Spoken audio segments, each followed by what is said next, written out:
Welcome back to Morning Coffee with Tim, episode 3, season 2. It's properly winter, defrosting the car settings, and we're back with another incredible guest. We're back in Fitna. This isn't Bali. It's actually far from Bali. I don't think we could be further from Bali right now. But we have an incredible guest, Marius Monaghan. Tim, how are you, brother? I'm good. Thanks for having me on. Man, it's an absolute pleasure. You defrosted the car all right? You got here? Yes. You're pretty close. You're a local man, like. Yeah, we probably only live 2 minutes away from each other, but Yeah. it took me about 20 minutes to get in. Man, we're very close, and that's what I was saying to you there just before. I didn't realise the talent that Fitna had. When you go looking, there's some people doing cool things here. I think I've had this is going to be hard to believe, but I think I've had 5 or 6 guests from Fitna on, which I did not think would be possible. Also, it's also really nice when you're from Fitna because it's easy for you to get here. When I tell people from Belfast my studio's in Fitna, they're like, don't know where that is, and that's a mission to get there. So no, man, look, it's an absolute pleasure to have you on. First question, straight off the bat.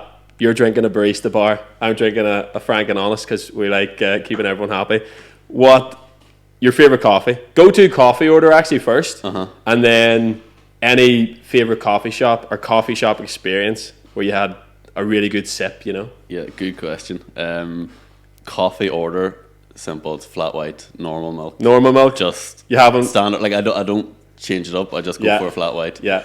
And you know what? I actually used to be against these like coffee machine orders from shops. I get it. And then pre-football matches, I've started like looking at Caffeine hit to wake me up. Yeah. And I just started taking these on the way to the games. Aye. And they're actually delicious. Yeah. Because they're so consistent. I know. You know what you're getting. I know. Barista bar and Frank and Honest, both are good. Yeah. But favourite coffee shop now. I've been in some sick places around Ireland, coffee shops, like different styles. This is why I'm excited to ask you, because you've traveled. Obviously, we'll get into it. Content creator, travel content. You've probably been in some really nice coffee shops, especially in Ireland. Yeah, and I'm not even joking now. If I find myself in Cork or Dingle, I'm actually nearly more excited to get to a different coffee shop than like a cliff or a mountain. And that might sound like I'm just saying that for you here, but I swear, like I love it. Like I do love it. Start off local, Nature & Co. class. Like I know you're in there a lot. Like I'm in there a lot. It's a great place to do work. Richie, Porrick, everyone in there so sound. Alchemist, good coffee. Very as good. Well. It is coffee. Very good. I find it difficult. Like a takeaway. Like if I'm looking something quick. Yeah, that's the thing about the Alchemist.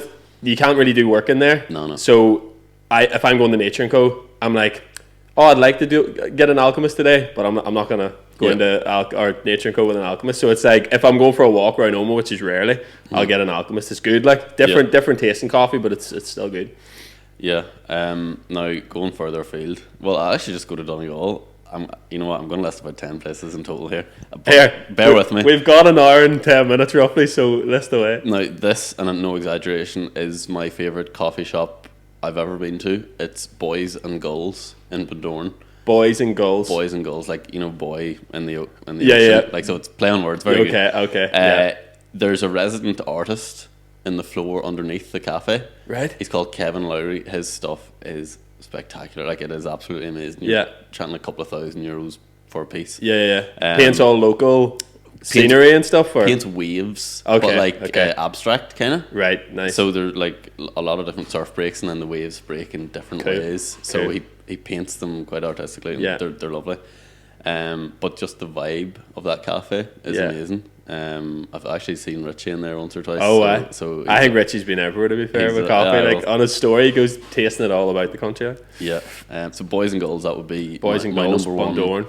Like ever. Yeah. Like just I'm going to do a bit of a tour, check out all these places, because I have not seen, one, I haven't seen most of Ireland, and two, I haven't appreciated most of Ireland, but the coffee scene, like, I've done a lot of the north, but anywhere, below that, I just haven't, and I'm sure there's so many good places there. There are. Like, which you're about to list. Donegal's a wee hotspot. Now, there's a place, I don't know if it's really much of a coffee spot, it's like it's called Casa Deli, I think, in Dunfanaghy. Right. Sounds like it does good sandwiches. It's amazing. Well, it does. There's a Brazilian man and a Donegal woman opened it together. Right. Unbelievable. What a mix. It's perfect, like breakfast to lunchy spot. Yeah. But anyway, Other than that, What's it called? Casa Deli. I think it's called Casa Deli. Casa Deli. In Dunfanaghy. Yeah. So that alongside, there's a place down in Dingle. The name's escaping me. Something blue anyway. Do you know I've In never been Dingle. to Dingle in my life? Oh, it's amazing. That's shocking for me. Like, I don't know why, but My Boy Blue. I think that's my boy. My Is that Boy a play Blue. on words too? My boy. I don't know. My Boy Blue. I'm not sure. Amazing, lovely little cafe in Dingle. Right, I cool. like Dingle. Is Amazing just spot. in Yeah, my- I've seen in my pictures. heart, I know it's mates class. that have caravans and stuff down there, but I've just never been. I need to go. Yeah, it's worth the track down. It is. My Boy Blue. My Boy Blue. So that would be just off the top of my head the cafes that Right. come into Cool. my Cool. Right. Well, that's good. I'm in the middle of creating like a guide for coffee shops Okay. in Northern Ireland predominantly, but I definitely have to do the whole Ireland because I would be trying them for the first time, which would be nice for the guide side of things because a lot of the places that I'm putting in this guide are like my favorites. Yeah. So there's a bit of bias. Whereas if I went down south and I was like, oh, these are all first sip, first try, first experience, don't know the owners, which I think makes a difference too, because when you know the likes of Richie, even the kitchen and Oma, like I know all these people, so I'm not going to be like, that's stinking coffee. Even though thankfully it's all very good, but you know, there's always a bit of bias there, so that'd be quite nice. Give me one for the North Coast in around Portrush, Oh, because I always struggle to find. You're talking to the right person. The North Coast. North Coast would be my like Dingle. I don't want to hear Harry Shack. I don't want to No, hear. no, like, I don't even Kings mention. and No. Three Kings. I don't want to hear stuff like that. Nah. So anywhere on the prom. Normally, there's some okay spots. They're money making cafes. They are. Ice cream in out. There's seasonal cafes that are there packaged purely for sandwiches, like passing trade. Yeah, definitely. Personally, for me in the North Coast, I haven't actually got up that much this year because I was in Bali and then I came back and it's cold now. Caravan's closed, like so. I haven't actually got up that much. But there's a place called Awaken. Yes. Which is on the prom, it's on the main kind of street. The coffee's quite good, but it's very busy. And when it's very busy, Quality. and you're coming like it all comes down to the barista. Like if you have a good machine, I'm one of these people that walks in. I like if I'm in a new place, I look at the machine. I'm like, is that new or is it just touch button and it's just So I'm a little bit of a freak when it comes to coffee like that, but. Awaken's very good. They've actually just opened a new one, which is like Awaken. It's like a smaller one where it just does like toasties and like things to grab. Okay. I'm sure the coffee might be good in there, but personally, probably my favorite, Lost and Found, is good. Yes, yeah. Have you been there? I've heard of it. It's down along so you've got the nunnery in Port Stewart, which is like on the edge of the cliff. If you walk the cliff walk, it's like embedded in the cliff. Okay. Very good. It's again. The busier these places get, the harder it is for the coffee to be consistent. Which I think is the point you're making about these. Yeah, it's like it's the same thing. It's always the same. Whereas if you go to I'll go to a cafe and a coffee will taste completely different the next day because someone else made it. Now a special word for Porrick McNeilis in best barista. I hear he's so good. I give that boy Everyone's the grief, same. but he's unbelievable. No, everyone is the same. It's so good. Like, he's very, and he always puts a wee heart in mine. Oh, does he? Always. I don't get that. You don't get that? Yeah. Sorry. He always, Park, shout out to you. He, the coffee's always great. And Richie's very consistent. There's a lot of good, Jarlath as well in, what do you call it? In the kitchen. Makes a great coffee. Quite a consistent coffee. But coffee's weird. Oh, I love this coffee chat. You're the most excited about coffee. Sometimes I have guests that don't even like coffee. They like tea and I have to pretend like I'm entertaining the tea chat. But, no, sometimes I think everyone has a different style of coffee that they like. Like some people like darker roast, some people like fruity coffee. And when I was in London, it was all over the place. Like one place you were going was like, oh, it can't be over a certain temperature because it has to be served at 60 degrees. You're pretty much drinking like a lukewarm coffee, but they say we didn't burn the beans or whatever. And then the next place you're going, it just tastes like dark chocolate. The next place is like fruity. So I think coffee is very subjective in that sense. But what do you think you prefer? If you like these, you probably like just dark roast, just like you like to taste your coffee, nothing too crazy. It's something as I've started to drink coffee more and more, I'm getting towards liking a more bitter coffee. Yeah. Do you ever take espressos? I don't, but it's something that I'm getting... You slowly get into it? Yeah, like... Yeah. I actually only started drinking coffee like maybe 18 months ago and would have never had a coffee. I don't drink alcohol. Don't drink alcohol. Didn't drink caffeine. And then I don't know what slipped and I started drinking coffees. I think it was for football. Like just to get that. I'm the same. I will get a flat white before football. All the time. And I don't even really, it's not even the caffeine benefit that I find. Routine. It's just kind of like mindset switch. And I love a coffee. Kind of puts me in a good mood. Going down to football, got the coffee in hand. I'm ready to go play some ball. I think that's a big part of it. But have you had any experiences in a coffee shop or anywhere where you've been like, maybe you've been on, I don't know, when I was in Bali I had this a lot, where I was going to new places and I was like watching the sunset from like a rooftop. I was like, no, do you know the little small moments in life that you remember, which I'm sure your Instagram is pretty much about capturing them, like in terms of a sunset or a sunrise on the top of a cliff? Or have you ever had a coffee experience where you've been like, just had a sip and you're just like, that's it, I feel good, like this is nice? Yeah, that's a tough question. It's tough, but like immediately I'm thinking of all the tough hikes or sea swims or whatever, and you come out of the water, you come down off the mountain, and you're straight into a coffee shop. And when you're hitting a coffee shop at like 9-10 in the morning after having already done like a 5-hour hike, say you're up for sunrise, that is so sweet. Like it's the reward. The coffee's just the novelty. It's the reward for the hike that you like. Been a couple of instances of that. One in Donegal after climbing Errigal for sunrise last winter. Just a couple of us went up, 3 of us went up, and we happened to bump into 2, 3, 4 more people exact same age as us on the summit of the mountain, and they were all solo hiking.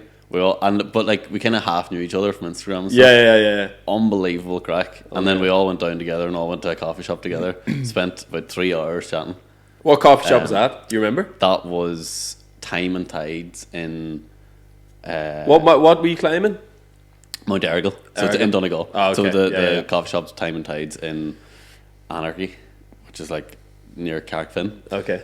Lovely little spot as well, good cheese toasty. Nice. But that was a nice one. That was nice. That it is what you say about the sea dip there too. Like that would be like me in the North Coast in sea dip, straight into a coffee shop, and you're just like two buzz, like two things that give you a buzz in the morning. You're like, life's pretty good. It is the small things. Like I think this is a thing. I find myself speaking like, as I'm getting older, as if I'm like coming into my 50s and like just appreciating life. But it's like the little things that you start to be like, that's what actually makes me like happier, rather than the massive things or the big goals or the big kind of fancy stuff or the materialistic stuff. But no, look, that was nice. That was great chat. That was great. And you're not on to the oat milk flat whites yet? No. You haven't ventured? No. Have you tried one? I have, but you know what? It changes the taste like massively. I read something once about like that. It's pure nonsense, like, because I eat a load of rubbish and other foods, but it was just something like emulsifiers and oat milk, and I was like, fair enough. Yeah, but what were you reading? OK Magazine? I know it's complete nonsense. That's like my everything else I eat is yeah. But we all pick up on things. It's crazy. Like I would have been like that growing up as well, and even sometimes now I'm reading something. Instagram's a cesspit for like false information. You don't know what's right and wrong, and that's what I find when people ring me and they're inquiring about coaching. They're like, I've seen this on Instagram, I've seen this calorie deficit, calorie this, and I'm like, it's confusing times, but that's funny. That's my granny reads she reads the OK Magazine or like Woman's Own or something, and it says someone died from the stuff in orange juice, and she's like, well, no more orange juice had a good run in the house, guys. It's done. No, that's funny. I should have just said, because I'm talking to a PT, it's just because the extra like 2 grams of protein in whole milk. Yeah, like you're right. To be fair, I got into a habit of oat milk flat whites, and people kind of think, it's a dietary thing. I'm just like, no, I've just got into a habit of having them, but it definitely changes. I find it's harder to like heat oat milk. Doesn't get you like that, like a flat white whenever it's like really really shiny on the top and it's like there's no bubbles. Oat milk, you don't get that. which I kind of miss. So I might have to go back to normal flat whites. But Oh, you're on the oat, sorry, but not you can't get oat flat now. nah. But I'll switch it up. I'll also drink decaf, which a lot of people find ridiculous. But I don't drink coffee after 2 o'clock. What's your thing on that? How many cups of coffee a day are we talking? One max, 5-2. I'm jittery and shaky and like I'm not an. I bought you one too, so you're not going to drink that. You'd be through the roof. I'm not a anxious or paranoid person, so if I ever do take 2 coffees, like it does freak. Like it heightens that side of things. I really feel it, like, and I just don't like it. It's just a horrible. So you really do feel the buzz off the caffeine then? I do, yeah. Like say now, I can feel it coursing through my veins. I see. I don't know whether I've just like become immune to it. So I'll do like 2-3 months of drinking loads of coffee, and then I'll go for like a month off. Yeah. Because whenever I take my first sip after the month off, I'm like ready to run through a wall. But I think you just get, what is it, the tolerance or something? Yeah. I don't know. You probably just get used to it. But I don't feel the effects. I drink coffee purely for the taste now, really. But sometimes I wish, like that before the football gives me a buzz. That's probably just psychological too. Like, and obviously the caffeine is having an effect, but I just don't feel it that much. To be fair, these coffees here, or any coffee that's not like an actual 6 or 8 ounce flat white, I'd probably not drink all of it. I'd probably drink like 4/5 of it. Yeah. Just by habit. I don't know why. And you leave a bit? Leave a wee bit, and then I don't get that like proper buzz. I hate that feeling. Whenever I get that feeling of shakes, it's just horrible. Yeah. So try and avoid it. It's not nice, and I know a lot of people, especially like anxiety and stuff, it definitely can heighten that, and it can make you kind of more like hyper aware. So no, that's interesting. Right, let's bring it back. We talked a lot about coffee here, which is great, the whole point of the show. But in terms of, obviously, tell us a little bit about what you do. Content creator at the minute. I want to go into, after you kind of give us a little brief kind of description. I know it's hard. Describe yourself in 3 sentences, but I'm sure you've got a good kind of idea of it. But I want to go back to like upbringing and ambitions and where things changed. And I'm a big into the butterfly effect and different decisions that kind of led you down different paths. Yeah. But tell us what you do at the minute. For anyone who for anyone who hasn't seen you, because you've got a big following on Instagram, you have a big following on TikTok. Like, what are you up to? What do you do? What's your thing? Yeah, I always struggle to exactly say what I do. So the easiest way I've thought to portray it is say like I split my income in like maybe 3 different ways. Nice. And it's smart.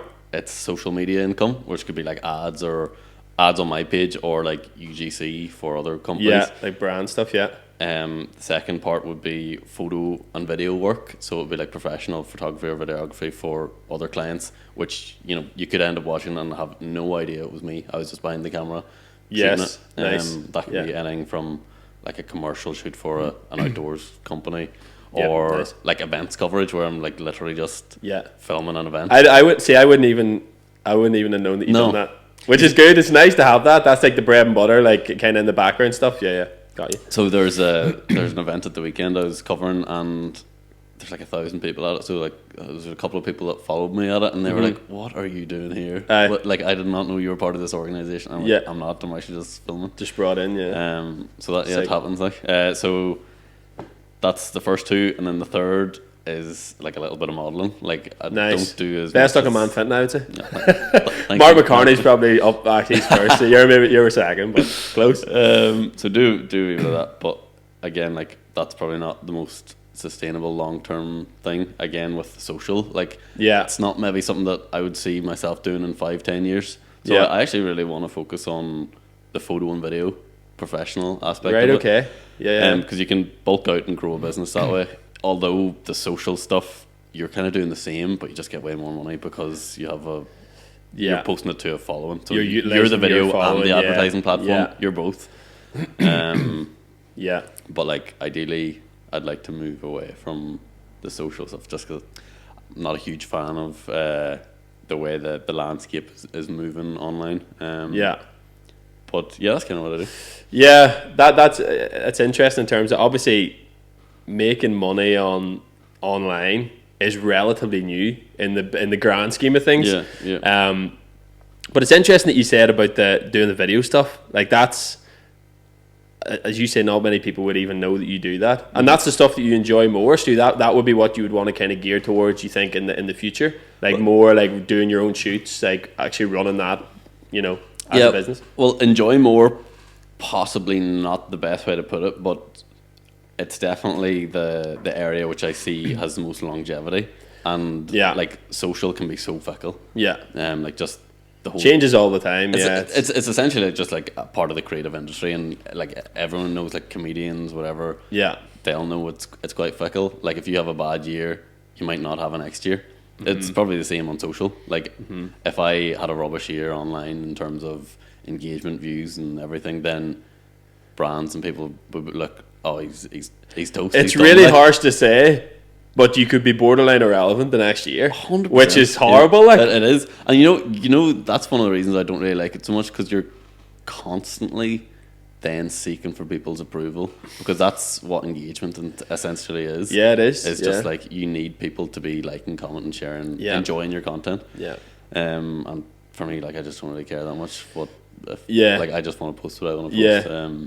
Which is that's so. You're so right there. It's like, because I'm always preaching, like, you know, don't compare yourself. But it's so, especially for people who are putting themselves out there online, which is a big step to do in the first place, and then people take it further, make careers out of it, whatever. But it is so fickle, and it's so it is. You're trying to like, oh, I need to do this because this is the trend, or I need to do this. You're relying on an algorithm to kind of push you out more, and then are you really being yourself when you get to like? If you go viral or whatever, and you look back at the video, can you 100% say, oh, that was what I wanted to put out, or I put that out because I thought that would do well? Which is, it's the tough reality of trying to grow on. And I see it too, and with my Instagram, like sometimes I'm like, engagement's awful. I see what other people are doing. And then in the fitness space, you will have noticed this. I'm sure you follow like fitness creators and stuff. It's all the same.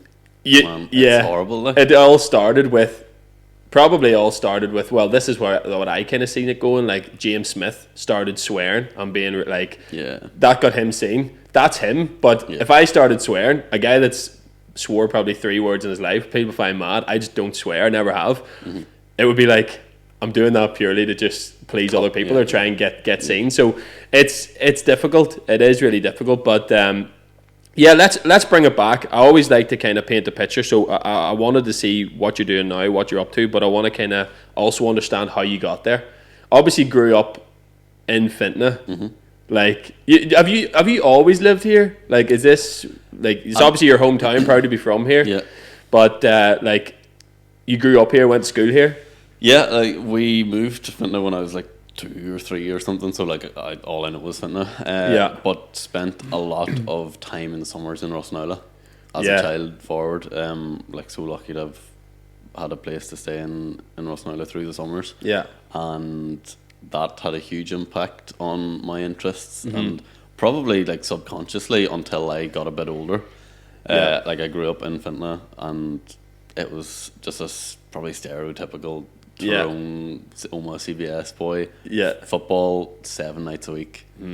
Soccer, Gaelic. Played golf as well. So I was just sport my whole childhood growing up. I hit 18 and I was just like, I just couldn't be bothered playing this much sport anymore. So I stopped playing everything. I stopped playing Gaelic. Oh, golf, you stopped playing everything at 18? Stopped playing everything at 18. And it was, looking back, maybe a bit of a shame, because like I wasn't bad. I was pretty. Played golf to a 5 handicap. It was the lowest I got down. Which for anyone who doesn't know golf is very, very good standard. It's pretty decent. Like it's category. A lot of people will never reach 5 handicap in their life that have played golf for a long time. And then it was probably like similar standard in Gaelic and soccer, and then just stopped playing everything. And that's kind of what the start of the butterfly effect was for me getting into the outdoors, because all of a sudden I had 7 days a week free.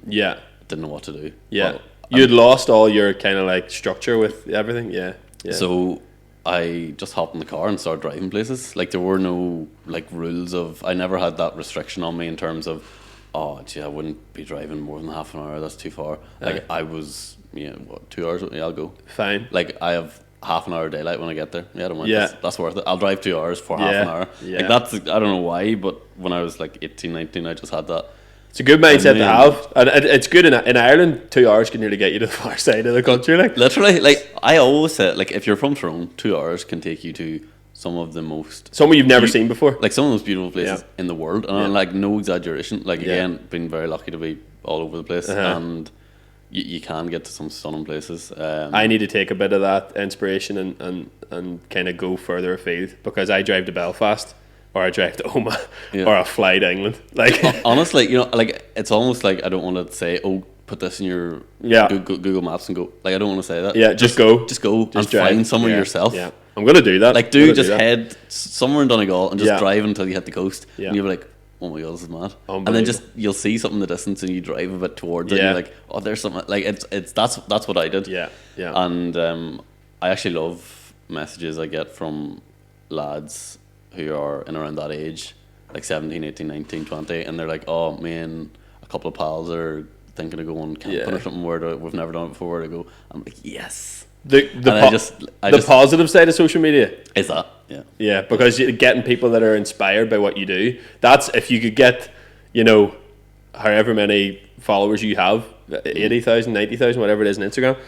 If all of them people were taking inspiration from you, social media would be incredible. You'd be like, but then you have to deal with everything else. It's like a necessary evil at times, and I see that with the comedians a lot too. When you mentioned I know a lot of comedians, and some of them hate social media, but nowadays you nearly get left behind because everyone has a podcast. It's a way to promote yourself. If you're not promoting yourself on Instagram as a comedian, no one knows where you are, where you're gigging, what you're doing, and you're like, geez, this is a lot. But no, that's really, really cool. So that's interesting that you quit sport at 18, stopped sport at 18, but then I guess you got in. Hiking is still adventure. It's still sports in general. So you were still kind of chasing that feeling of fitness and kind of, you know, I guess exploring, but just in a different way. Did you miss sport whenever you left it? Because I man, if I quit, I would completely be lost. Like I didn't miss it for the first couple of years because I had just got my eyes open to a whole new world of travel. Yeah. I started to gym. I'd never gymmed when I played sport, so I started going to the gym maybe when I was like 20, 21. And by like 22, 23, I'd put on a good bit of size compared to where I was. Yeah. And that's when I was like, I'd love to go back to sport and see how I am now. And I did. When was that? Early 20s? Yeah, like maybe 22, 23. So for reference, you're like, what age are you now? I turned 27 there 2 days 27, so we're similar ages. I went back to soccer, played soccer for a year after being in the gym, and I was like, geez, I feel so much more powerful than I ever did before. Like I was a wee winger, like a wee tricky winger growing up, and then when I came back 22, they were like right centre forward, and I was like pinning boy. Like I'm not massive, like I was always been like fairly strong. Yeah. And then they're the dangerous boys that don't look like they could put you over edge, but exactly. So then I went back to Gaelic a year or two after that, and I hadn't played Gaelic for 6 years. And that's like a different level of physicality up, but I again loved it and loved being a bit stronger from when I left. Yeah.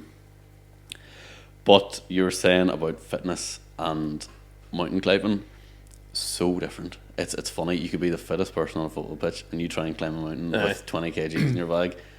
Completely different game. Like I've been hiking with like some animals. Yeah. And you can hear the like it's just so different. Yeah. Especially if you're like a heavier build, muscle bound. Yeah. Yeah. And you're carrying all that weight. Constantly on the move. Like vertically. Yeah. If you're climbing Carrauntoohil and Kerry, you're going 1 kilometre straight up. Yeah. Like 1,000 meters straight into the air. Like imagine standing, looking up, and you have to go up a kilometre. You have to climb that. Yeah. It's tough. Yeah. And now that's only in Ireland. Like that's fairly small in comparison to other countries. Yeah. But hiking definitely does have its aspects of fitness in it. Yeah, I get that kind of functional aspect, because I remember whenever I came back from uni, I had quit, or hadn't played football, just 5-a-side, 7-a-side, and then went to uni, took up rowing, rowed for 3-4 years, and everyone thinks rowing, it's incredibly fit sport, like your lung capacity and everything goes through the roof. It's probably one of the fittest sports in the world, in my opinion. Some people think it's just sitting on the water and rowing a wee boat, but No, it's tough. it's a little bit different. Everyone thinks it's like, whenever I tell people that rowing's all legs, it's there's a lot of misconceptions about rowing, but could chat about an hour and a half about rowing, but whenever I came back, everyone was like, "Oh, Tim's been away rowing. Like, he'd be super fit in the football pitch." Completely different game. See, sitting down in a boat and constantly you're essentially just deadlifting over and over and over again, and then you go out and you have to do like of an athletic kind of like agility. All these things come into play. Completely different. My lung capacity was good. I could have ran all day, but I was getting sore after turning, and you're completely right that that changed. But what do you find your fitness level now that you do, because you do Gaelic, soccer, football, whatever, and hiking all at the same time now? Do you find that the fitness is more transferable, that your fitness has got better now, or was it better when you were just focusing on the hiking?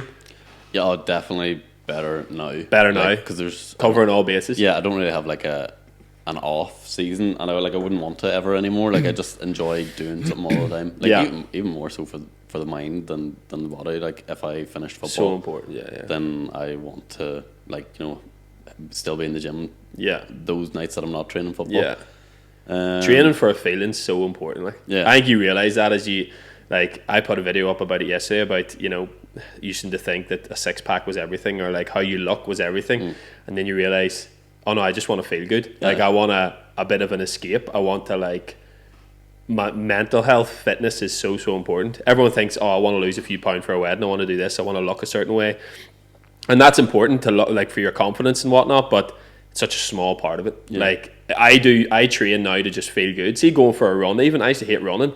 See, just going for a run, headphones in, one of the best parts of the day. Like, just completely escaping it. But no, it's fitness is it's a very, very important part of life.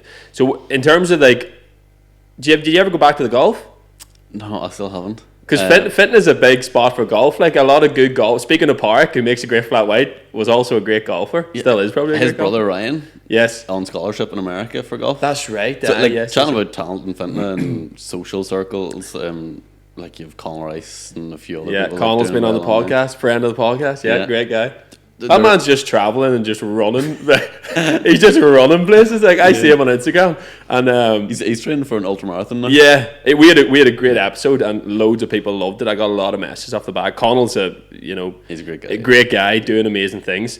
But his Instagram. I told him this. You're the best looking man in fitness. He's the most aesthetic man in fitness. Like, his Instagram, he makes a normal picture, like, kind of just like look great. Like, look, he can make an ice bath in his garden and fitness look good. Like, he's got that Gen Z zoom. Yeah. You know, the way you just zoom into the corner. The 0.5 too. This year, he's got it down. Yeah. Like, no, fair play. No, I love Colin. He's a great guy, and he's doing, like, he's training for an ultramarathon or something, which is.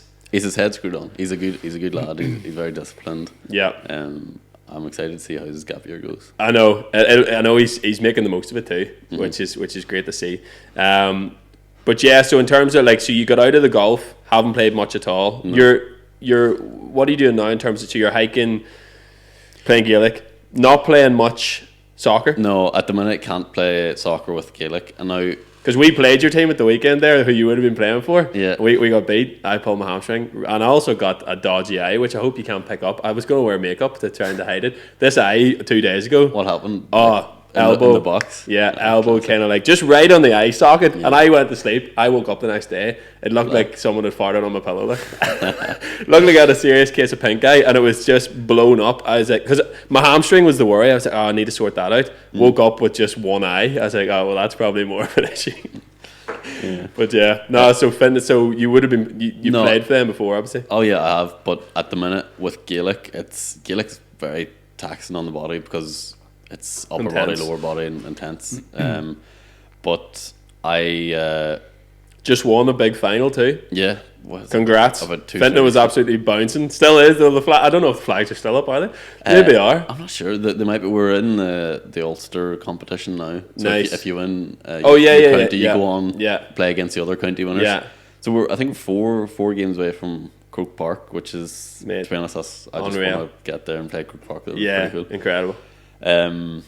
Yeah, like it's been a mad tough season, but the thing about Gaelic is it ties you in geographically, so it's been really hard for me to balance like what I do work wise, hiking and everything, with playing Gaelic. And like I've missed a lot of sessions this year, a lot of training. I'd say I've missed probably 40% of our trainings, which just tough is not good. And I've missed maybe 3, 4, 5 games as well, which is again horrible, not good. When you enjoy it so much, it's like my Saturday, Gaelic's mostly played on a Sunday, I think, isn't it? But like my weekend, when I don't have football, I'm lost. Like, and even I have friends that are kind of, I don't think anyone who doesn't play it maybe doesn't understand, or if it's not their passion or their interest. Like I would have mates that I'd be like, oh, I don't want to go to, like, I'm planning to go to Australia. I don't want to go, or I want to see how the football's going, blah, blah, blah. And then people are like, you're stopping going to Australia for local football. I'm like, no, but you don't realise how much enjoyment we get from it. Like, it really becomes a big part of your life. I assume Gaelic probably even more so, because I know the training. Like, I used to, when I done sports massage, and I used to work with a lot of Gaelic players, Kelly Clogher players and Oma players and whatnot. Machines. The absolute machines. Like it was like massaging a muscle poster. Hybrid athletes. Like, complete lean, athletic. Yeah, it's crazy. But like being geographically tied in, has really been so tough to balance. And I'm gonna have to try and like address that for next year, because I when I came back to football about 2.5 years ago, I did have like a bit of a plan, which was hopefully we get promoted and then play Division 2 football, and then that's like the box is ticked. That's what I wanted to achieve, like coming back to play. Yeah. And we got promoted now, so hopefully I'll be able to play next year and see how we get on at the slightly higher level. Yeah. Like that's what I want to do. It's funny whenever you win the tournament, like you win the championship, it's class, that's great. What's next? But immediately it's just another step on the journey. It's not the final goal. It's not the end. Like, unreal. There shouldn't be a final goal, really, because if there is, you're like, that's very sad then. Like, you tick the box and then you're done. Is it? Like, because they talk about gold medal syndrome in the Olympics, which happens loads of people, which is why I find it so incredible. The likes of Michael Phelps or Usain Bolt, all these like freaks of nature, top guys who keep going again. Like 8 gold medals, 9 gold medals, because you're like, you've won one. I'd be like, I'll get the tattoo and I'm done. Like, I'm sweet. It's the same as an Ironman. Get the tattoo, done. Don't need to do anymore. But people that go again and again takes a whole other level. Like, but I feel like if you put a final goal on something where it's like, when I do this, that's me. Yeah, I don't think that's a good. Nah, it's very very final. It's very very final. Which I don't think is a good way to be. But how do you find, so that's obviously two of your passions kind of conflicting there in terms of you want to be at home for the training, the games, because I'm sure you're the same as me. You want to train to earn your place on the team. Like it's great when you get picked regardless, you know, that's great. But I always feel like even whenever I was rowing, I'll turn up to training even if I'm injured. I'll go anyway, because it's just like I want to be in the you want to feel like you're part of the team even when you can't go. But did you kind of find, obviously you said you want to play football and you want to push on, get to Division 2, whatever.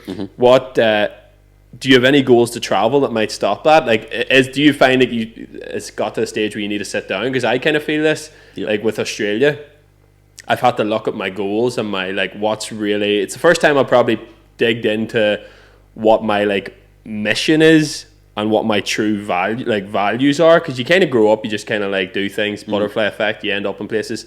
But I think now when you get to your late 20s, you're kind of like, what do I actually want to do here? Because everyone else is getting married, having kids, getting houses, and you're like, what do I want my life to look like? Do you find that you've ever got to a point where you kind of have to sit down and go like, geez, do I want to travel? Do I want to make more content? Do I want to stay at home, play Gaelic, get to hear?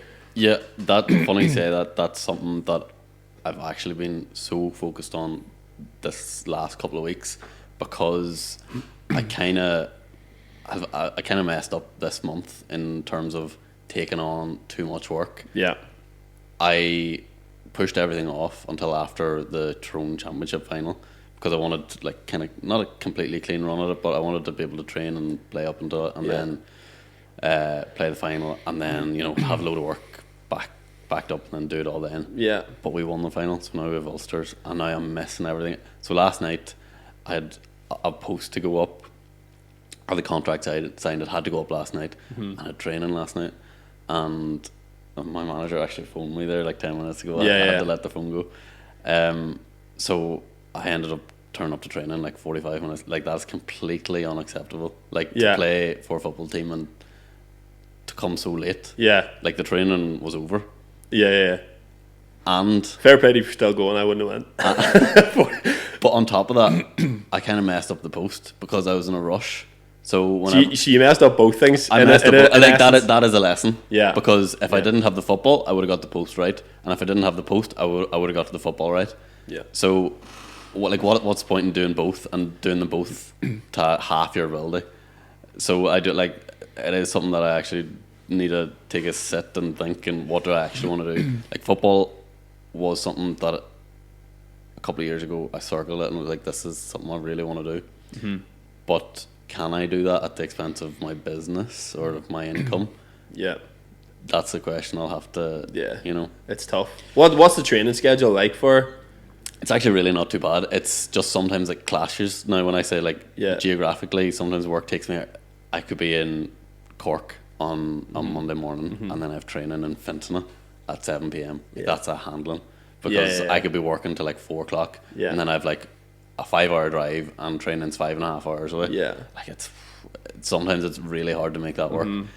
But like, that's just something I'm going to have to think about now. I was as well planning to go to Bali or Thailand. Don't start them. Don't start me on Bali. Middle of November. That's like, for the last couple of months since summer, I was thinking like 16th November onwards. I'm going. And then, have you done Bali, Thailand before? Like, Indonesia?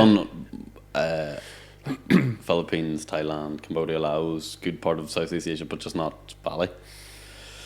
But center of the universe. So that's the plan, was go middle of November for like a month, 2 months, maybe over Christmas, maybe 3 months. Yeah. Just for that winter block to get out of like the seasonal downer that happened here. Which is very true. Like I don't mind the weather now, but whenever it gets like wet and cold, dark, I'm like, horrible. Get me a flight to get out of here. So I was planning to get away from that, and then football. So we kept winning, and we're still in it. And now we're only like 4 or 5 games away from playing in Croke Park All-Ireland final, which will be like huge accomplishment. Yeah. So for a wee town like Fintona, massive. Would be like Fintona. For anyone who doesn't know, like, we have listeners from all over the place.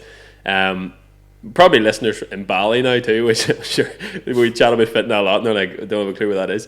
But it's our little local town, not very big. Like, doesn't get much recognition in any kind of sense. We've got a good little cafe, a couple of nice shops. This place, Imperial Studios, which is great, but a big achievement. Like Croke Park, Fintona at Croke Park. Yeah, I'd be mad. Yeah. You'd be like, I'll die happy now, sweet. That'd be pretty cool.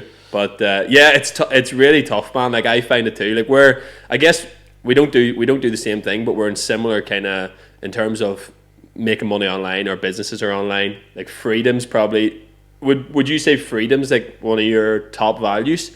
What would you say is your, like, in terms of values? Because obviously you talk a little bit about structure there and being at home playing football, but then you talk about wanting to go to Bali and like, what's the value scale saying here? Because I know for me, being able to do with whatever I want with my time whenever I want to do it, number one. Oh, obviously family and whatnot, but like, in terms of my own personal values, freedom is number one. That's why I closed down the studio, why I closed down everything. I didn't want to be tied to somewhere. What for you? What would you? Because you've got like a little mix of both going on there. You kind of like the football's kind of keeping you here. Yeah. You want to travel. Your business allows you to kind of go everywhere, but a lot of your work's in Ireland. So what's the value saying? Again, it's tough. And that is part of what I'm going to have a think about. Like I don't know how I'm going to... I hate thinking, man. I can't. It's unreasonable for me to think I'm just going to, go and sit at the desk and write everything down and be like, okay, this is above that line. Like, it's just going to, like, come to me. Yeah. I hope that's what's going to happen over the next, hopefully, month or two. But I do love the feeling of playing football. Like, I don't know if that's just competitive sport. Like, I love pushing myself and testing myself, and at the end of a real tough match or tough training session, I love that feeling of just pure exhaustion, like leaving it out there, like going to battle against someone is just class. Like physically and mentally battling against someone is just I don't know, I just love it. Like I totally agree. It's everyone's wired differently, but I would be exactly the same. Like if we were playing against each other at the weekend there, I know we're like chatting in the town, all this crack, blah, blah, blah. But if I had the chance to pin you for a high ball, and then you'd have done me all right. Accidentally trip you. I would do it. Oh, completely. But all's fair in love and war in football. Like that's just the way I like to play the game. Yeah. But after the match, it's handshake. But that's the way it should be. And I think local sport in general is always like that. You'll always get, and that's the way I would be too. Sometimes I feel like I'm too nice, but then I hear myself on the pitch and I'm like, oh no, I'm a totally different breed when I'm here. I actually heard who was saying. Randomly I heard this week, but it was Wayne Rooney talking about playing Jude Bellingham when he was like 16 at Birmingham, and he said great footballer and all, like all the talent in the world, but every time Wayne Rooney was close to him, Bellingham would like put a stud down his ankle, and like you would think Bellingham's like nice player, like one of the best in the world at the minute, but I think everyone in competitive sport, you need that little bit of like an edge, a little bite, and you just and it makes up for like a lot of teams that maybe don't have as much, because I know in local football, Gaelic's probably the same. You have teams that are like way more talented, like better players, but a dogged team can outdo them very easily on a Saturday if they just go in, because you have them games you're like, them boys just didn't give us a sniff, like put us over the fence a couple of times, like, and just some teams shy away, but that's interesting. No, that competitive element is definitely, I think it's important. It's very, very important. Like, it is. But no, I think bringing it back to the content side of things, content creation side of things. Obviously, Instagram. I'm keen to kind of know when was that a like a conscious decision to grow? Because obviously growing up, going to school, did you go to uni? I did, I studied accountancy. Accountancy at uni. So this is common too, where a lot of people, you're not an accountant now. No, pretty. I worked for a year in accountancy. So you did do a year's work. Yeah. So a lot of people like do something at uni and then completely. And this is the great thing about social media. You can grow 30 years ago, you couldn't have done what you done in a kind of conventional sense, but you've kind of created your own income through your own following. But was it a conscious decision to do travel content, or was it like, were you just putting out stuff that you enjoyed? I'm going hiking here. I've quit the sports. Like GoPro was probably becoming a thing. Like Instagram, everyone had a phone. I'm chatting like we're like in the early 2000s. But when you think about it, when we were growing up, I only got a phone when I was like 11, 12, and then Instagram only came about when we were like 13, 14, 12 maybe.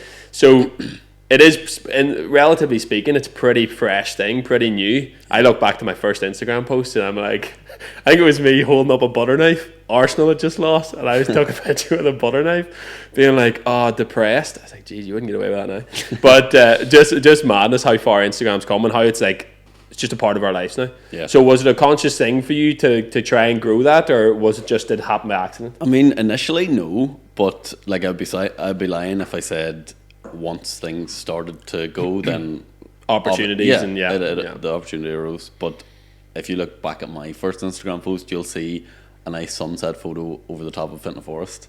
Like, it's a terrible photo. It was I always had like, oh, that's a nice sunset, I'll take a photo. That's a nice tree, I'll take a photo. And it was like very primary and trivial back then, but obviously I had the interest in photography, and it was always just my phone.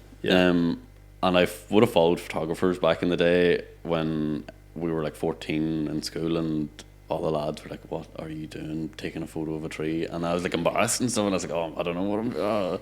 And then delete the photo. But then the first signs of being scared to put something. We've like, all been there. But like I had the interest. Did that put you off? The lads naturally it does. Whenever you're a teenager, obviously didn't stop you, which is good. Again, when I hit 18, stopped playing sport and stuff, because I wasn't around them. You don't see them anymore. You don't see like any of those people that you grew up with in those circles. You don't care, because you don't see them saying like they might be sitting beside each other and be like, oh, what's he doing posting that? But like, if you don't hear it, you don't see it. Like, whatever. But after things kind of started to pick up, and I was posting photos, and this is like way back in Instagram when accounts would have reshared your photos and been like, oh, follow so and so, and that was like, it was nice to feel appreciation for my work. Validation that it's actually like I was a 16-year-old taking a photo of like a tree, and like I felt like, oh, that's nice that someone appreciates that's a good photo. And then it kind of snowballed. A few followers come from that, and then it just goes and goes. And whenever I grew on TikTok, which happened in the space of 3 months, lockdown, nothing else to do again, I was like, okay, I just all of a sudden have like 200,000 followers here. My mind is telling me people make fucking millions of pounds off this amount of followers. So TikTok over lockdown was just a crazy thing, wasn't it? I'm like looking back, and obviously, you know, hindsight's a wonderful thing, but seeing the people that utilize TikTok in the right way, like Sean Casey, for example, who was on this podcast, who I think he's on like 1.3 million on Instagram now, and 4, 5, 6-figure businesses. Guy's absolutely mental. But he started on TikTok, like, which was probably similar to you in terms of you really went all in. Did you go all in on TikTok because it was lockdown, you had nothing else to do, or did you see that opportunity and be like, this could be something? Because no one really knew what TikTok was, because TikTok was Musically, and then it kind of like dancing, and then it came about again. People were like, this is just going to disappear. Well, I used to dance on TikTok. I was really hoping you did. No, I think Connell used to, you know, he said something about embarrassing old videos. Maybe he might have actually mentioned you, that you maybe would have like followed an account of his that no one knows anymore or something. I'll expose him here. He used to do like funny skits, like Joe Weller type of stuff, and they were actually brilliant. He had like 10,000-15,000 followers on that account as well. Yeah. But anyway, now he's an ultra marathon. He's an ultra athlete. Now he's like a serious. Oh man, funny. But I wish he would have stuck to that. That would have been an interesting Conor Rice. Like, I would have followed the little. He could have been on the comedian scene. Yeah, man, that's mental. It's crazy. He could have been like the NI Matt Rife. Like, imagine, you know? Butterfly. Like, I'm telling you, like you never know. It's so weird seeing like little decisions. But I mean, sorry, I interrupted you. Yeah, like, so I kind of did see there was a little bit of opportunity with TikTok, because I knew it was fresh and new. Yeah. And there's obviously a big opportunity for growth there when something's so new. But then also, I just had a lot of footage from exploring around Ireland that I did kind of want to post in video format, because remember, Instagram was just purely photos. Do you remember the days? Rubbish. The grid, like, it was just grid, and if you wanted to post a video, it was like really cropped, and it was really terrible. Yeah. Whereas TikTok was now this new video focused platform, and I had a lot of videos, so I was like, you know, it'd be nice for people to see these as well. Yeah. So kind of just exploded in a couple of months, and that's kind of when I was like, okay, is this possible to actually do this full time? I had no idea like how little 200,000 followers on Instagram would like.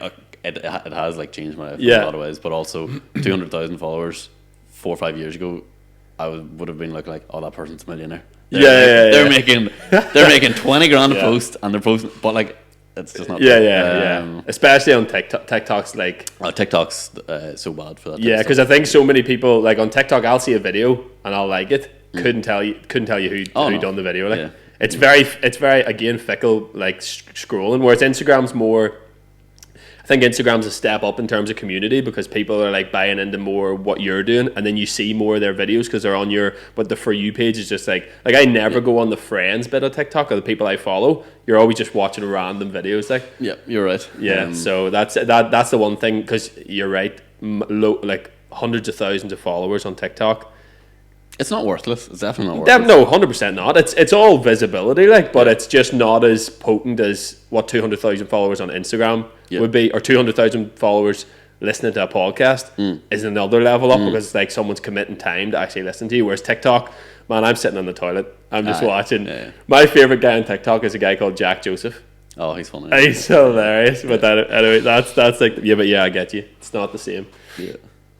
The TikTok, it's really, really hard to. Did you kind of find, so in terms of, I'm interested to kind of know, because I had the same kind of chat with Sean and Brad, Heidi as well, who kind of went big on TikTok. How did that feel in the moment? Obviously, you started to put videos on TikTok during lockdown. You grew all these followers. When did you have were you doing content creation at this stage, or were you still just putting up videos? Or when did the kind of content creation kind of start as a job? Like you started getting money for it?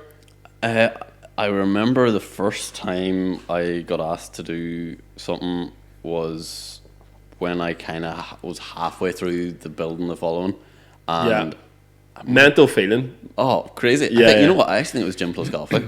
Nice. And back then they weren't huge. Like they were just a very they're smashing young now, business as well. And it was like some extremely small amount of money. Yeah. Like, I mean, 50 quid, 100 quid. Like 200 quid for like a 2-day trip down somewhere to film something. Yeah, wouldn't even pay for your diesel. No, not at all. But at the time, I was like, we've made it.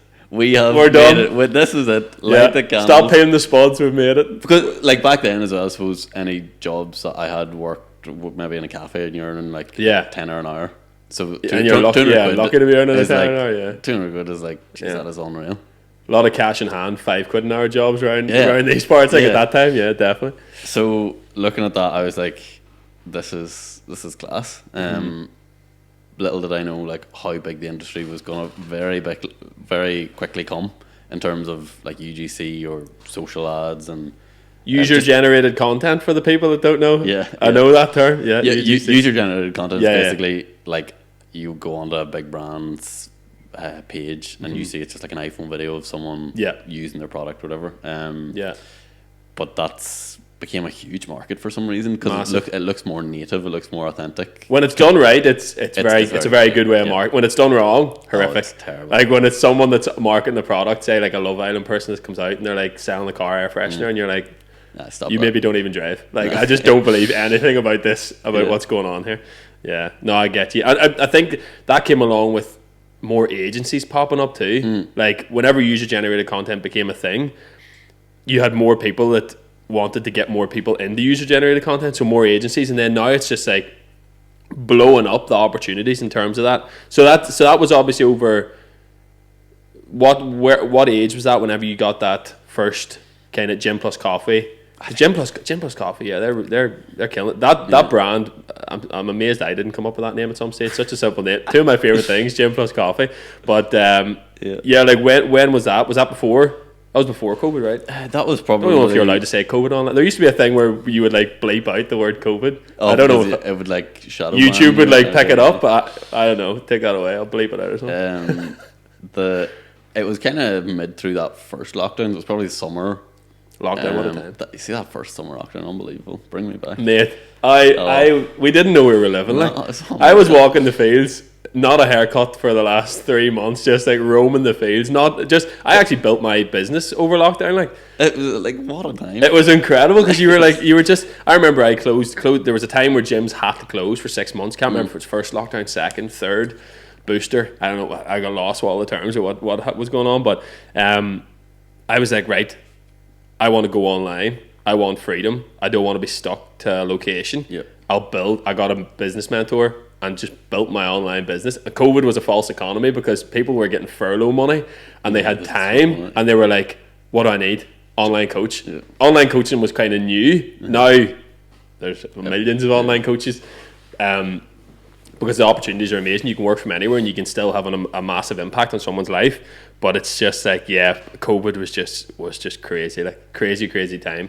But a lot of opportunity came from it too. Like, and I think it's always in terms of like speaking about COVID, because it was obviously a very tough time for a lot of people, and it was in terms of mental health, it was probably very challenging. A lot of people couldn't see family members, whatever. But I think there was a lot of opportunity there. Did you so once that TikTok started to build, and did you find Instagram kind of came along? Obviously not as quick as the TikTok, but did you find there was some people going over from TikTok to Instagram, or did you find it was just like a slower build? Or there were a few, but getting from 0 to 1 is always the hardest, and getting from 1,000 followers to 10,000 is always the hardest. Yeah. So that I'm in that grind, brother. I'm on about tough. 6,000. Like I'm getting there. I feel like once you get to 10, 20, it becomes a little bit quicker because I suppose more people seeing your stuff, and then it just like. But again, now the landscape's changing. Like 3-4 years ago, 10K was a big deal. Yeah. Now 10K is not really normal. like I'm going backwards. 100K is just like I feel like 100K is the new 10K. Yeah, 100%. Yeah, definitely. But which doesn't. It's not nice to hear, but I definitely get it. It is. It's like yeah, there's just way more people with like just chasing the same thing, and with reels and extended reach available, it's just becoming I wouldn't say oversaturated, it's becoming accessible yeah. to the masses, and like the masses are after it because it's whatever connotations are attached to having a big following, like people just want that. Yeah. But online coaches with a blob of fat. If I see one more, like, and I'm like, do I need with a pen? I know. I'm like, this is the thing. It's so much hard. It's harder to be yourself. Like, I just want to put out videos of me chatting and me just saying what I feel needs to be said. No one wants to see it, but I feel like you just have to stick with it and just put it out. I've always been under the impression of I'd rather have 10 clients from 1,000 followers, 10 people that actually like are invested and want to change, rather than 500,000 followers and a load of people that just are there for the videos and not actually invested in change. So it's I guess you kind of have to look at it in two different ways, but it's the PT world on Instagram is a fascinating spot. I think travel's probably a little bit different because I always love seeing a sunset on top of a mountain. Like, I think everyone's kind of got a different way of filming as well, so it's a little bit fresher. No one's doing similar things. The travel sphere can be a bit it can be a bit copy. Now, because I am in that sphere, so I would follow all the accounts. You would notice more, yeah. And sometimes it can be a bit funny, if someone goes to this certain spot that no one really has been to before, and then the post, you'll get 10 people going there the next week, and it's like, come on, like, go do your own thing. And there are like tons of places to go and see and film, and that's one of the reasons I don't really like the social platform landscape at the minute, is because everyone is doing kind of the same trends of things and the same video formats of the same locations, and it's just like there's no authenticity in videos. And I suppose the outdoor scene for a lot of people came from inspiration from the likes of Planet Earth, maybe, or watching Steve Irwin growing up. Like, that's why people have an interest in the outdoors. And whenever people online are just posting, copying trends and stuff, it's like you've kind of lost maybe the reason why you got into this in the first place. It wasn't to build a following, or it wasn't to get like a viral video to hit the endorphins. It was because you actually did like to go out and explore. So if people can get that back again, I think like Instagram will be somewhere where I like to spend a bit more time. But until that happens, that's it. And it's so difficult because with more people becomes less chance of that happening, because more competition drives people to do things that aren't their true self, which is, it's so frustrating. But I think it's just, as you say, it's just one of them things. And I guess if there's a new social media, you never know you never know what way the thing will go. But I think it's just tough on Instagram because everyone's trying to follow a trend or do this or do that because this is what's getting views. I even find it like I turned off likes for a start because I was like, I don't want to get attached to that figure. And it's dopamine. It's like scientifically we feel good when someone likes one of our things, or certain people are liking our stuff. You're like, oh yes. So can you see, say if you post five different photos, can you not compare those likes? I turn off. Can you likes. See them, or just can I can see them, but I have to click in to see them. Okay. So like it's not at the bottom of my post. It'll not show up 30 likes, 40 likes. It'll show up someone and likes, other, which I like because people think you do it because maybe your likes are low. To be honest, I've kind of got to the stage where I don't care if I get one like, I get 100 likes or whatever. It's the case of I just don't want to see it because I know I'll be like, that didn't do as well. But it's annoying as well because whenever you're trying to grow a social media following, analytics, knowing what does well, knowing what doesn't do well, you kind of need to know that in a sense. But then that's going into, are you doing stuff that you want to do? Are you doing stuff that will do well? It's a minefield. It's really, really difficult. But in terms of ambitions for you then, like goals, future planning, obviously we spoke a little bit about your mission and values, and spoke a good bit about fitness as well. But what do you see? I don't like 5-year plans, 10-year plans so much, but what do you kind of see the next 2-3 years? Now you could say something then like, an opportunity comes up, butterfly effect. You're living in flipping Cambodia in the mountains or something in a year's time. Like these things can happen. But what did you see? What do you see for yourself, or what would you like to happen at this point in time? I can see get to Croke Park. Obviously, it's the biggest goal. That's the first goal. I can see it panning out, or my goals panning out in different ways. Like part of me would love, like just to buy like a wee cottage in Donegal. Like I mean, like simple white walls, whitewashed stone wall out the front, like vegetable like that type of unbelievable cottage core, like unreal. And I mean, like not too far away, like that would be class. Just delete socials and stuff, not that far, but like honestly, I would love that type of thing. But then I'd also love to grow the business and get to a place where it's thriving is not the right word, but where I'm able to kind of work on projects where I'm really excited about and like get my teeth stuck into them and stuff like that. Other than that, it's again hard to know because something could pop up. Like I've had a couple of conversations just with like off the cuff with like TV producers about maybe a show here or an episode here or there for that, for like outdoors Irish stuff. Like, that would be unreal because I'd get to do what I love doing, which is going exploring. But then I wouldn't have to film it and edit it, which is fantastic. I just take away the admin type stuff. I get to do the good stuff without the annoying stuff, which is, if that happened, super. If it doesn't happen, whatever. But then again, with that, do you want to be in the public eye more? Do I want to? Me personally, not really. Because sitting in like a coffee shop in Dublin or wherever, and someone's kind of looking at you, and you're like, oh, I wonder, like, I would hate that. You know what I mean? That it's so.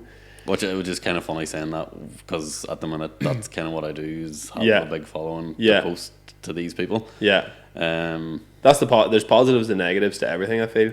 Like there's no. It's like when people say do something you love and you'll never work a day in your life. That doesn't really exist because no one wants to do emails. No one wants to do admin. Like, I get the sentiment, and it is follow your passion. And there's a big part of that where you're like, if you're doing something you love rather than sitting in an office hating the job, wishing the week away. But I think there's always going to be parts of a job that you don't like. So you kind of have to get over that. Or, eventually get to the stage where you get someone else to do it. Like you were saying with the TV stuff, everyone does the filming, and you just have to ramble about and do the things you enjoy. That would be an ideal scenario, I could imagine. So the goals thing is hard to know, but I'm lucky I have a couple of options and maybe avenues to explore, but again, not 100% sure on the 5-year plan. On the 1-year plan, just do what I'm doing but fine tune it. That makes sense. Improve a little bit, and I'll be in a good space. Do you see yourself being in fitness for the next year? Again, that's something I'll have to sit down and think about. Football wise, I want to play Division 2 football. So you are promoted to Division 2, right? So when does that kick off after all this, like in the new year? You will be going into essentially the football season is over for everyone in Tyrone unless you won the county championship, and then as you get knocked out, So every other team apart from the Division 2 winners and the Division 1 winners, everyone's finished.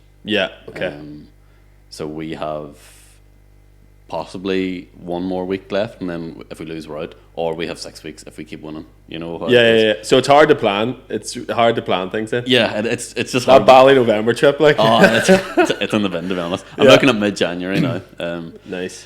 So it's goals wise, it's something I've never really been that good at because the landscape changes so fast and quick. So like I should put what I'm about to say into practice more often, but just focus on the next day and try and smash it, and then the next day and smash it. 1% every day. I feel like that whole Kaizen. I shared that. Joey Barton. Facts. Like I think that's the way I kind of approach things now, because I would have always been a goal person, and I have so many books filled with goals that I never looked at throughout the year. Like I wrote them because I was just like, oh, it's good to kind of set your stall out for the year. Like me and McCann used to do this thing. 13 questions. He got them off Twitter, and we would fill them in at the start of every year, and every year we would just forget about them. He's actually recorded them on a voice note it'll be interesting in 10 years. It'll be cool to listen back, like, because we said about starting podcasts and stuff ages ago, and then now podcasting is just like part of my life, and it was never something that we like I done or he done, and now we both do it consistently. So it's cool to look back on, but I think sometimes it's just like every day, just go to the gym, train, do a little bit more work, figure out, like, just move the needle in a sense, move the needle kind of closer to where you want to be. But man, look, that's an hour and 10 minutes. That was an incredible chat. Tell people where they can find you. I know your Instagram's pretty simple. It's just your name, right? Yeah, it's just Marius. No wild Irish wonders like around here. It's just your name, is it? Marius Monaghan? Just Marius Monaghan, Marius. And Monaghan with Monaghan, an O? like the county. Like the county. With an A or an O? Monaghan or Monaghan? Monaghan. Aghan. Alright, sweet. Give them a follow, all the travel stuff. It's the same on TikTok, right? Yeah. And so plans for the next... put it out there. You're just going to keep doing what you're doing. You're going to get to Croke Park. You're going to keep smashing it. Bally's in January. Yeah. Man, you will love Bally's. Just so. Do you think so? We'll not keep it one. I gotta go. It's incredible. Yeah. No, but definitely, if you do go, like, we'll have a chat about it, because it's just so. If you've done Indonesia, I'm sure you've experienced some, like, in certain different parts, or Southeast Asia. But I just love that. It's just so special. Like, and I think that's what I always say. I think traveling is something everyone should do, which I'm sure, to round it off, as a travel creator, you probably echo that sentiment in terms of traveling, because anytime I travel, I know they say you find yourself, like, you do, and I hate to say it, but the more I do it, I come back and I have a whole different appreciation for so many different things in life, and I'm way more self-aware now because of traveling. I don't know what you think about that, but I'm sure you agree. 100% agree. That's one of the main reasons I can't wait to go, was because I haven't had that in a couple of years. Like, I haven't went away and been away for more than like 2 weeks. I want to have that proper experience again. Nah, traveling's just amazing. We could talk about Bali all day, but we'll round it off, guys. I always forget what camera I'm looking at, but really appreciate you tuning in. Follow Marius Monaghan, Instagram, TikTok, travel stuff. If you're a brand that wants to work with him, look at him, most handsome man in Fintna. Get on it. And thank you for tuning in. We'll be back with another episode next Monday. If there's any guests that you want to see on, let me know. I'll try my best to get them to Fintna. Hope if there's ones in Fintna, let me know even handier. But don't forget to like, share, subscribe, all the good stuff. Hopefully you took something away from this episode. And don't forget to grab a coffee, get your steps in, get inspired. I'll see you in the next one.